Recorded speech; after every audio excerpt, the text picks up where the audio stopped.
Okay, so whenever I think about this next speaker, I think of an animated back and forth he had with PA leader Mark Colley over the vegetarian diet and the carcinogenic effects of meat eating. He's been described as everyone's favourite and an absolute force for good. A founding member, leading activist, and speaker for the white rights and white advocacy group, the National Justice Party, a member of the National Justice Party's Central Committee, host of the popular current affairs programme Modern Politics. This fella is a really impressive speaker. And if you don't mind me saying, a lovely man. I've spoken to him a little bit. Travelling all the way from the United States of America, please give a huge round of applause for the indomitable Warren Balogh.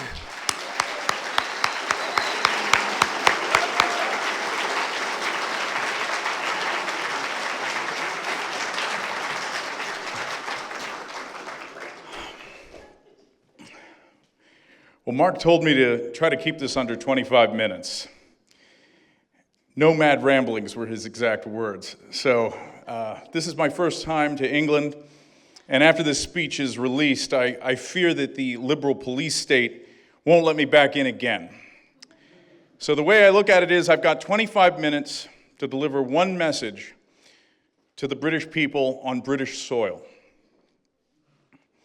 Well, first of all, I want to thank Mark, Sam, Laura, everyone here for giving me this opportunity. To say I'm honored and humbled to be here would be putting it mildly. Thank you. A friend of mine from the States recently visited you guys here, and his visit prompted Sam to make a short video called England Through the Eyes of a Foreigner. And that's what I want to speak to you about today. Not how I see you guys as a visitor to the UK, but how you are seen by the rest of the world. And where I have to begin with this is my own experience. When I was very young, I didn't even realize there was a medieval period in other countries besides England. I thought that castles, knights, princesses, kings, these were all just English history. I thought that a long time ago, before America, we all lived over in England with the castles and the knights and the kings. I had a beautiful children's book about St. George and the Dragon. And I'm happy to say I've recently had the pleasure of reading this again to my 3-year-old son. When I was around his age, that was my view of England. St. George and the Dragon, also Robin Hood and his merry men, Sherwood Forest, King Arthur and the Knights of the Round Table, the sword Excalibur, the wizard Merlin. As a little kid, I thought all this happened in England, and I found this English history much cooler than American history. It was only later that I realized other countries also went through a medieval period, like France and Italy and Germany, and that not everyone in the age of castles and kings and knights spoke English with a British accent. Now, of course, most of these images were created for me by movies, by television, and by books. Nevertheless, those images stamped themselves on my young mind and formed a powerful element in my early imagination, along with countless other young boys and girls in the United States and around the world. When I was around 6 years old, I saw the 1980s BBC production of The Lion, the Witch, and the Wardrobe on public television. And then I read all the Narnia books by C.S. Lewis, and this further developed my love of all things British. Again, I'm certainly not alone in this. As Americans, images and impressions of England and of the British Isles pile on in our imagination as we grow up. My father showed me the film Zulu when I was a young adult, and for a while I thought that there was nothing cooler than British redcoats, 100 men facing 4,000 Zulu with nothing but bayonets and stiff upper lips. I used to actually pretend I was manning the lines there, fighting them off on the mealie bags.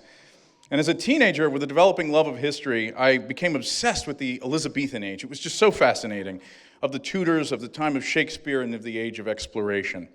I could go on, but what I'm saying is, Britain, you live in our heads and in our hearts. You're always on our mind. Every Halloween, we watch or read movies about Jonathan Harker and his band of friends as they do battle with Dracula in old London. Every Christmas, we're back with Ebenezer Scrooge as he's visited by Marley's ghost.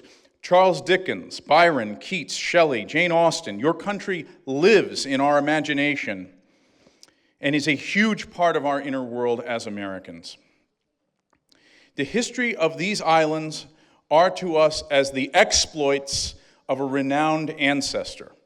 Part myth, part reality, but stories we've told ourselves over and over so many times, they become legends. So it's difficult for me to describe to you the sense of disbelief, the horror that we feel when this legendary view is contrasted with the reality that you're experiencing in Britain today. You almost need to be not from here to really see the big picture. If I can borrow from C.S. Lewis, we see you as Aslan, the mighty British lion, as the children saw him when he was shaved, harnessed, and bound helpless on the stone table, being tormented by a mob of sniggering goblins. We just don't understand why the lion, who was once the terror of his enemies, is now allowing himself to lie prostrate as his cowardly foes heap indignities and humiliations on him. We don't understand why the lion doesn't just break his bonds and use his lion's strength and his lion's roar to send them all scurrying back to their hiding places. And you were the terror of your enemies. We fought 2 wars against you. In fact, our republic was born fighting against you. And in 1812, you came back and actually occupied Washington, D.C., and burned down the White House. Based. I'm kidding. But you broke the Spanish Armada. Napoleon was never able to defeat you. You took on the Germans in 2 world wars and were victorious in both. Something I always remember from Ernst Junger's memoir, Storm of Steel, about the terrible trench fighting in World War I, is where he writes of an Englishman who fought through the German lines and fell mortally wounded. Junger wrote, "The sergeant practically had both legs sheared off by hand grenade splinters. Even so, with stoical calm, he kept his pipe clenched between his teeth to the end. This incident, like all our other encounters with the Britishers, left us pleasantly impressed with their bravery and manliness. One may have fought the British, one may have even hated the British, but one always respected the British." Now, the UK is only 94,000 square miles, while the United States is over 3.5 million square miles. Our land mass is 40 times bigger than yours. And yet, in very recent history, the British Empire was almost 14 million square miles, a quarter of the total land area of the planet. The largest empire in history. The Mongols, the Romans, nobody else even comes close. For over 100 years, you were the global hegemon. Very recently. Again, looking at it from the big picture, the question that stumps us is, what happened? What happened? Well, it all fell off for you guys after the Second World War. Now, the same thing happened after 1945 to the Empire of Japan and to the German Reich. But it's easier to understand what happened there. These countries were on the losing side in the worst war in human history. Their cities were bombed to rubble. Their fighting-age male population was devastated.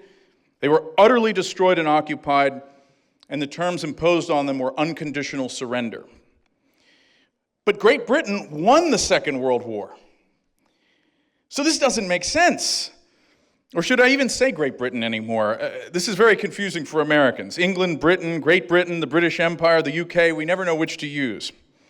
The Commonwealth. What the hell is a Commonwealth? Churchill called the Second World War your finest hour. I think this is probably the biggest cope in all of history. You won the Second World War and promptly lost the whole British Empire. I think this is probably unique in the history of the world. We know about the fall of the Roman Empire, how Rome was sacked by the barbarians. We know about the fall of Constantinople to the Turks. But as far as I can tell, London was never sacked by an invading army. This is a question that more British people should ask themselves. It's inexplicable to the rest of the world. And no matter how you feel about the empire, whether you feel it was a good thing or it wasn't, or whether that it was ultimately good for white British people or not, since it went away, there's obviously been a precipitous drop-off in power and prestige for your country. And this is inseparably linked to the racial replacement you're now experiencing at home.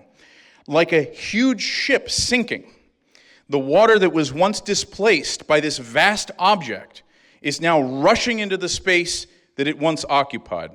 The empire sunk so rapidly and with such force that it's sucking in all the races from the colonies who were once its subjects right here into the home territory. Instead of decolonization leading to the self-determination of sovereign nations, as we were all promised, it's gone from English rule over India to Indian rule over England in less than 80 years. Now, I don't need to recount to you any of the daily stories of atrocities against white Britons by migrants, of the countless rapes, beatings, and murders that go on in this country against women, children, and the elderly, or how this totalitarian government polices your thoughts and speech to prevent you from speaking out against it. You all know this only too well. You also know how your rulers note with satisfaction that the white population of England has gone down from 94% to 73% since 1990, an over 20% decline in just 30 years. And you've had on average, I guess, about 500,000 a year since the early 1990s. And your rulers are also only too happy to tell you that white indigenous British people will be a minority on these islands in your own lifetime. They call this demographic change or transition. Now, from an American perspective, this is staggering. Most of us in the United States trace our families back 100, 200, or 300 years in North America. The longest any white bloodline anywhere, Spanish, has been in America is about 500 years. But here, whites have been indigenous to these islands for over 40,000 years. This is a blood and soil nationality as much as any nation on earth. So the racial displacement by foreigners from India, Africa, and the Middle East is all the more unimaginable to us. The only thing that it can be compared to is an invasive species pushing in and disrupting a mature and harmonious ecosystem, driving the native species slowly but inevitably to extinction. In our modern globalized capitalist world, this sadly happens all too often. But when it happens in nature, there are always some environmentalists willing to fight to preserve the native species in their natural habitat, usually white environmentalists. But when European races, who have given more to mankind than all others, are faced with decline and extinction in their own habitats, not only is almost no one willing to fight for their preservation, but those who do are called racists, terrorists, and extremists. They call this country a democracy, but just like in America, no one voted for this. You were never asked. When Enoch Powell gave his Rivers of Blood speech, huge majorities agreed with him. The British people never wanted this. And even now, Patriotic Alternative, the only organization willing to stand up and speak out for the white Britons' right to exist, is incessantly attacked, demonized, blocked from standing in elections, deplatformed from social media and banking, blacklisted by major financial institutions, and has to constantly live under the threat of being banned outright by the government. This is not a free society. Now, back in 1915, Houston Stewart Chamberlain wrote the following about England. He said, "The individual Englishman is brave and honest. The English state is rotten to the core."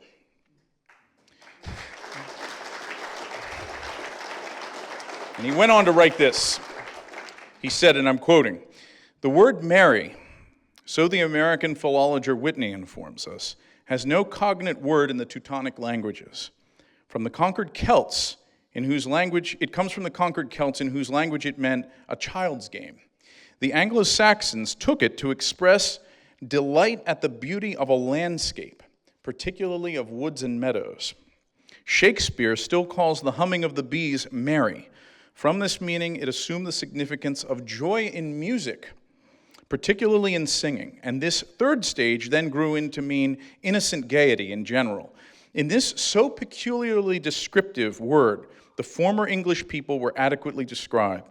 And I do not think that any competent Englishman will contradict me when I say, we were merry, we are no longer so.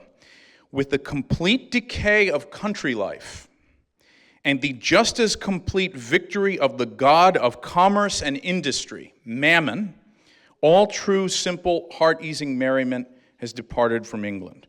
And Chamberlain concludes his condemnation of the corruption of nobility and debasement of morality by industry, commerce, and finance by quoting John Ruskin. "Let us take no heed of this England. In 100 years it will belong to the dead nations." Chamberlain wrote this again in 1915. It was the ruling class of Britain who brought you to this point. For over 100 years, wise, brave, far-seeing men and women here warned against this decline and downfall. They were called reactionaries, appeasers, even traitors. But they saw it coming with absolute clarity, and many of them were imprisoned, and some of them were even executed. We know the moment when this all still could have been saved. It was July 19th, 1940. On that day, the leader of Germany made a final appeal to reason to Churchill, partially on behalf of the British people. He said, quote, "Neither in this world nor the next can Mr. Churchill and Mr. Renaud in France answer for the suffering they have caused by their counsels and decrees to millions of people. All this, as I said once before, need never have happened. For in October I asked nothing from either France or Britain but peace. From Britain I now hear only one single cry, the cry not of the people, but of the politicians, that the war must go on." And he goes on to say, quote, "Mr. Churchill, or perhaps others, for once believe me when I predict a great empire will be destroyed, an empire that it was never my intention to destroy or even to harm. In this hour, I feel it to be my duty before my own conscience to appeal once more to reason and common sense in Great Britain. I can see no reason why this war must go on." Now, when Churchill pressed on with his senseless war of annihilation against a leader and a country that never made any demands on the British Empire, in fact, they only gave guarantees of friendship and military alliance to defend that empire, Winston Churchill instead turned to a leader who was always open about his wish to dismantle the British Empire, President Franklin D. Roosevelt of my own country. In other words, your prime minister, who swore to carry on the war to save the empire, allied with the world leader who wanted to see it destroyed against the world leader who wanted to see it preserved. Now, we know why he did this. There isn't even any doubt about this. The real authors of Churchill's war were named Samuel Untermeyer, Chaim Weitzman, Henry Strakosch. The historical record has been exposed. The truth is there in plain sight. The British Empire was sacrificed. It was subordinated to the worldwide Jewish empire.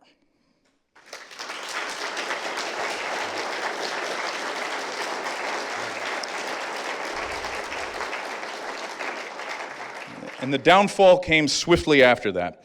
Along with mortgaging off all the treasures and resources of the empire to the United States, Britain also adopted the same anti-racist, anti-Nazi ideology animating Roosevelt's regime. If we're fighting a war to free Europe from fascist, racist imperialism, then naturally our own imperialism has got to go. And if anti-racism is the greatest good, then surely what better good can we do than bring the rest of the empire back here to replace our own white British people? The German cruise ship Monte Rosa, which was used throughout the 1930s to provide the families of working-class Germans with luxury vacations under the Strength Through Joy program, was seized as war booty by the British government And in 1948, under its new name, the Empire Windrush, this vessel was used to import the first black migrants into Britain. You don't get any more anti-Nazi than that. Taking a vehicle of state-sponsored leisure for the German working class and repurposing it, transforming it into a vehicle of demographic replacement for the English working class.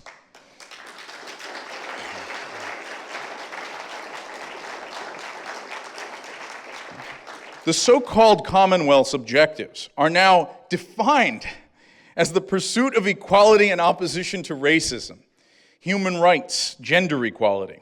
In other words, the whole purpose of what was the British Empire has been redefined to be anti-fascist, which is just another way of saying anti-white. The empire, founded and built by white British people, has been turned into an instrument of destruction against white British people and their descendants. And after 80 years, the results are in. Churchill and Eden got their way, so did Margaret Thatcher and Tony Blair and all the rest of them. The good tree produces good fruit, and the evil tree produces evil fruit. Never in all of history has a world power fallen so swiftly from such towering heights to such depths solely through the willful mismanagement of its ruling class. They were wrong. Mosley, William Joyce, Lord Rothermere, the former King Edward, Enoch Powell, Tyndall, and so many others were right. And it only remains for you British people to save yourselves before it's too late. To throw off this evil ruling class, which was never a democracy, but was always a plutocracy of money and privilege, to throw it off and be done with it. One other story about Britain that made a profound impact on me in my youth was when I read a detailed account of the Battle of the Somme and how almost 20,000 young British men were killed on the first day of the battle. Kitchener's boys, they were called. Ever since I read about that, I've often wondered about those young men. I've wondered what they were like, what kind of homes they grew up in, what kind of Christmases they celebrated with their families, how many of them had children, how many of them left wives or sweethearts behind, and how many of them died without ever having a sweetheart. I've thought about how many of them would have had kids or grandkids or great-grandkids by now. How many family lines and generations were wiped out on that day. And I've tried to add up all the years that they lost collectively had they all lived a normal lifespan.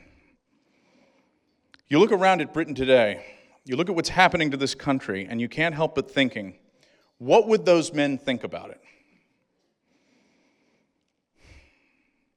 Would they even recognize the country that they died for? What would they say, for example, if they watched an hour of the in-your-face anti-white programming on the BBC? What would they think, those 20,000 dead, if they could see the hills and meadows of this beautiful land being chewed up to build migrant housing? What if they could see the future generations of white children being terrorized in their own schools, or the little white girls being raped by migrant gangs? We all know the answer. The same state that used them up as cannon fodder then and called them heroes would today call them racist dinosaurs. There would be no place for them in the new multicultural UK. So my final message to white Britons, from my people, the white American nation: we love you, we sympathize with you, we stand with you in unbreakable solidarity. We face the same enemy. For too long, the Anglo-American alliance, the so-called special relationship, was used by the devils in charge of both our countries as a force for evil in the world. We, the people's true representatives, will make it a force for good. They can try to hold on to power here a little while longer, but they're driving this country into the ground so fast, nature itself is against them. Your job is to build yourselves up so that when this rotten plutocracy falls, it doesn't completely take this people and these islands down with it.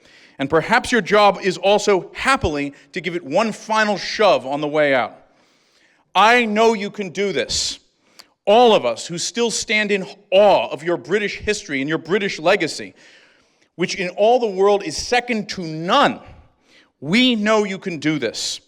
and will be with you in this fight for your freedom and for your existence through every defeat and setback and through every victory. I want to close with a prayer.